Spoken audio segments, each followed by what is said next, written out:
शुरू अल्लाह के नाम से जो बड़ा मेहरबान निहायत रहम वाला है। ऐ अल्लाह, मैंने तेरे लिए रोज़ा रखा और तुझ पर ईमान लाया और तेरे दिए हुए रिज़्क से इफ्तार किया।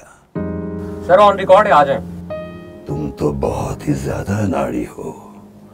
मासूम के साथ तुमने ये क्या किया? शमशाद अली ख़ान मेरा नाम है और मैं अपने फ़नी सफ़र का आगाज़ मैंने जो किया वो सन 1970 में किया, यानी आज से 54 बरस पहले की बात है। तो स्कूल और कॉलेज की लाइफ ही से मैंने अपना माइंड बनाया था। डिबेट्स और जो वहाँ फंक्शंस वगैरह होते थे उसमें बढ़ चढ़ कर हिस्सा लेता था मैं। एक प्रोग्राम में हमारे मेहमान खुसूसी थे फैज़ अहमद फैज़ साहब मोहतरम और डॉक्टर आलिया इमाम साहिबा। उसी में मैं डिबेटर था। तो वहाँ पर इत्तफ़ाक़ से जब मैंने डिबेट में हिस्सा लिया और मेरी आवाज़ को सुना गया और मेरे दलाइल को सुना गया तो बड़ा मुतासिर हुए लोग और अप्रिशिएट किया मुझे। जब वक्फ़ा हुआ और प्रोग्राम ख़त्म हो गया, चाय वगैरह का जब वक्फ़ा हुआ तो फैज़ साहब ने मुझसे पूछा कि मियाँ साहबज़ादे क्या करते हैं आप? मैंने कहा जी बस ऐसे ही एक छोटी सी मुलाजमत है मेरी यहाँ और शाम के कॉलेज में मैं पढ़ाई करता हूँ। तो कहने लगे आप यहाँ क्या कर रहे हैं, कहीं ऐसी जगह जाएँ जहाँ कुछ आप काम कर सकें। मैंने अर्ज़ की कि सर मैं तो समझा नहीं इस बात को। कहने लगे कि अल्लाह ने बहुत खूबसूरत आवाज़ दी है आपको, इसको इस्तेमाल करें आप। उस ज़माने में रेडियो टेलीविज़न थे तो वहाँ तक रसाई भी बड़ी मुश्किल होती थी ज़ाहिर है। तो मैंने कहा सर मैं कोशिश करूँगा, अलबत्ता ये है कि मैं ये नहीं कह सकता कि मैं कामयाब हो जाऊँगा। बहरहाल वहाँ से मैंने कोशिश की, जिद्दोजहद की। तो पहली जो मेरी मुलाजमत थी यहाँ कराची में, मैंने कोशिश की कि मैं कराची पहुँचूँ। तो मुलाजमत मैंने इख्तियार की पहले और फिर मैंने वहीं से सोर्सेस अपने इस्तेमाल किए रेडियो पाकिस्तान के लिए कि मैं ऑडिशन दे करके अपना यहाँ आवाज़ का इम्तिहान दे करके और रेडियो से वाबस्ता हो जाऊँ। और उस ज़माने में मेरे साथ बहुत अच्छे मेरे जो साथ के लोग थे, बड़े सुलझे हुए और बड़े पहुँचे हुए, यानी इस फ़नी दुनिया में बड़ा अच्छा काम वो करते थे, बहुत अच्छा बोलते थे। तो वहाँ से मुझे एक तरबियत मिली बोलने की भी और इसके साथ साथ तहज़ीब की भी। यानी रेडियो तहज़ीब का गहवारा माना जाता है। उस ज़माने में ये एक ऐसा इदारा था जहाँ सब कुछ आपको सीखने का मौका मिलता था। मैंने बहुत कुछ गेन किया, वहाँ से बहुत कुछ सीखा। उसी बुनियाद पे फिर मैं अपने आगे बढ़ा और टेलीविज़न पे पहुँचा। लेकिन आवाज़ की दुनिया में मुझे ज़्यादा वहाँ पर मौके मिले क्योंकि करंट अफेयर एक ऐसा शोबा था जहाँ तकरीबन रोज़ाना ही कुछ डॉक्यूमेंट्रीज़ वगैरह होती थी। तो उन डॉक्यूमेंट्रीज़ में मेरी आवाज़ को बड़ी अहमियत दी जाती थी और बहुत मुझसे पढ़वाया जाता था। शुरू ही से तबीयत में कुछ सूफियाना अंदाज़ रहा। टेलीविज़न की इब्तिदा होती थी बसीरत से, तो उसका तर्जुमा पढ़ने का मुझे मौका मिला आवाज़ की बुनियाद पे। और इसी तरह फिर फरमान इलाही जो एंड होता था टेलीविज़न का, उसका तर्जुमा भी मेरी आवाज़ में नश्र होता था। जब न्यूज़ होती थी तो उसके पहले कायद-ए-आज़म के इरशादात चला करते थे, तो वो मेरी आवाज़ में होते थे। वो सिलसिले चलते रहे। उसी दौरान में कुछ हमारे यहाँ से मजहबी स्लोगन्स शुरू हुए पीटीवी से। स्क्रीन पे लिखा हुआ आता था, ओवरलैप मेरी आवाज़ होती थी, वॉइस ओवर। मिसाल के तौर पे नबी करीम सल्लल्लाहु अलैहि वसल्लम का इरशाद गिरामी है, नमाज जन्नत की कुंजी है। अब ये लिखा हुआ आया, मेरी आवाज़ ओवरलैप। इसी तरह हुज़ूर अकरम सल्लल्लाहु अलैहि वसल्लम ने फरमाया, सबसे बेहतर अफजल दिन जुमे का दिन। इस तरह की बहुत सारे हदीसें भी आती थीं। बेतहाशा डॉक्यूमेंट्रीज़ की, बेतहाशा ड्रामे भी किए। एक मेरी बड़ी ख्वाहिश थी एक ज़माने में कि मैं ये सब कुछ कर रहा हूँ, कभी मुझे कुरान शरीफ का तर्जुमा पढ़ने का मौका मैसर आए। अल्लाह ताला ने मेरी न जाने कौन सी मेरी बात, मेरी दुआ काम आ गई कि अल्लाह ताला ने ये मौका भी मैसर किया मुझे। तो मेरे साथ पहले कुरान पाक की रिकॉर्डिंग में कारी थे मेरे साथ, वही ज़फ़र क़ासिमी साहब मोहतरम, और तर्जुमा मेरी आवाज़ में था। तो हम डेली अपना जा कर के एक सिपारा रिकॉर्ड किया करते थे। तो वो बीच में वक्फ़े और ये सब करने के साथ साथ तकरीबन 4 महीने में हमने वो रिकॉर्डिंग मुकम्मल की। जब वो मार्केट में आई तो उसकी बड़ी धूम हो गई, लोगों ने बहुत पसंद किया।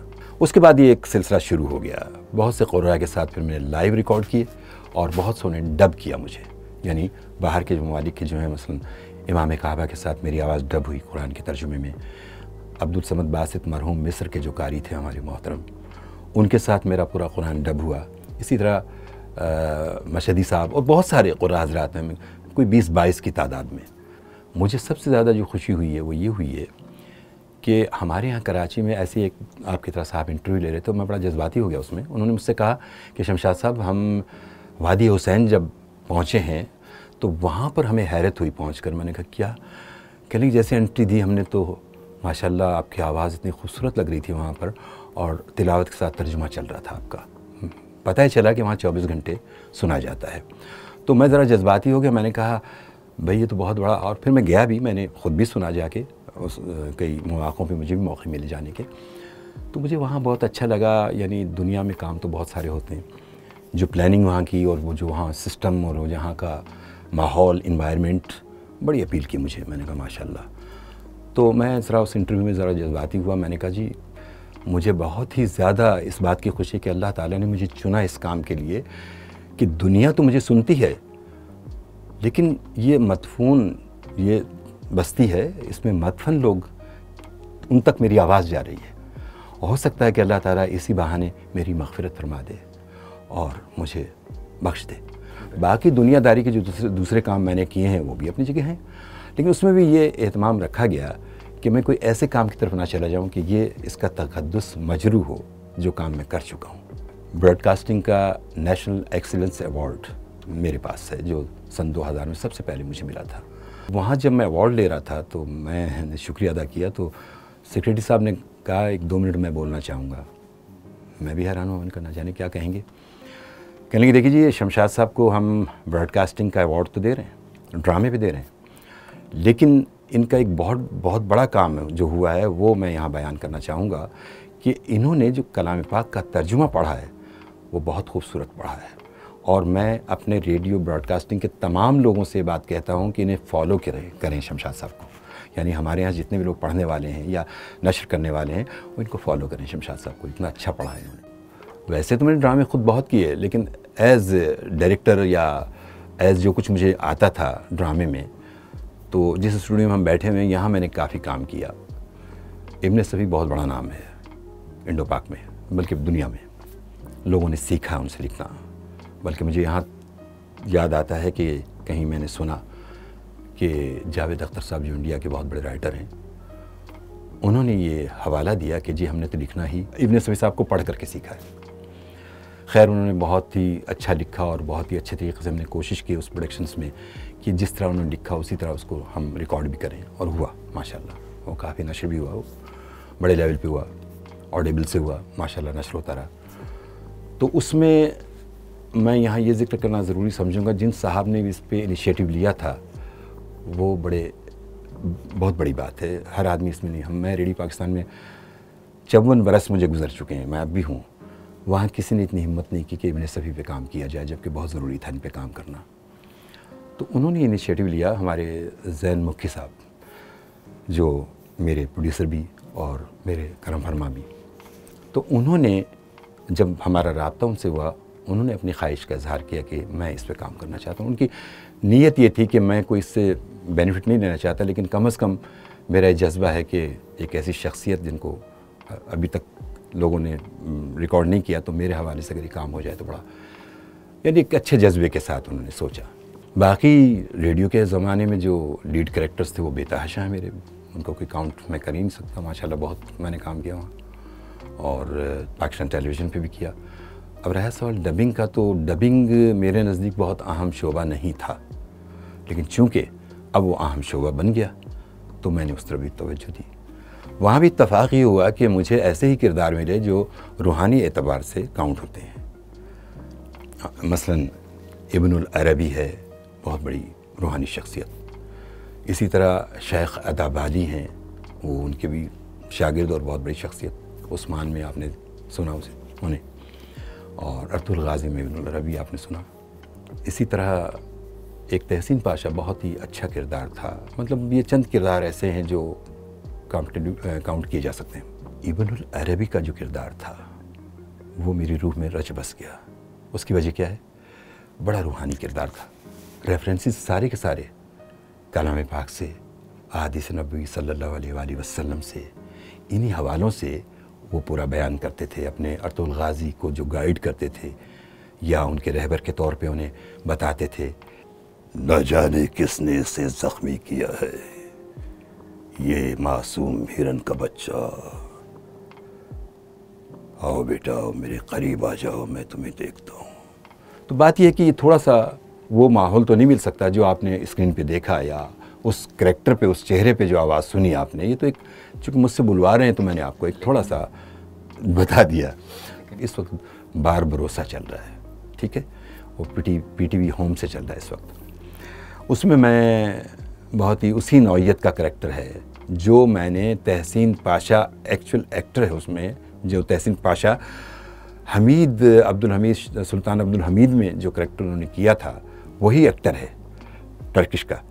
उसका रूप बदला हुआ है, उसका यानी गेटअप चेंज है। उसी गेटअप को देखते हुए हमें उसी अंदाज में आना पड़ता है। वो दरवेश का रोल कर रहे हैं उसमें, लेकिन ऐसे दरवेश हैं जो अपने वक्त में जंगजू भी रहे और जंगें लड़ी उन्होंने बहुत। उसके बाद वहीं से उन्हें किसी में बैत की और खिताब मिला दरवेश का, तो हुसैन दरवेश के नाम से वो पहचाने जाते हैं। बस आखिर में मैं एक बात अब कहूँगा, अगर इंसान को अपनी ज़िंदगी को संवारना है, इंसान अगर अपनी ज़िंदगी को संवारना चाहता है, अच्छा वक्त गुजारना चाहता है, पुरसुकून ज़िंदगी गुजारना चाहता है, तो 3 अल्फाज हैं जिस पर अमल कर लें। पहला लफ्ज़ है इबादत, और दूसरा है इताअत, और तीसरा है खिदमत। अब इसकी डिटेल ये है, इबादत अल्लाह ताला की, इताअत प्यारे आका हज़रत मोहम्मद मुस्तफ़ा सल्लल्लाहु अलैहि वसल्लम की, और खिदमत खल्क़ की। अगर ये उसूल इंसान अपना ले तो ज़िंदगी सहल हो जाती है। मेरी कोशिश है कि अल्लाह मुझे इस पर कारबंद रहने की तौफ़ीक़ अता फरमाए, और अगर मेरी कोई बात गरां गुज़री हो किसी शख्स को भी, तो मैं उसके लिए माज़रत खाऊं और दुआओं का तलबगार हूँ। जज़ाकल्लाह।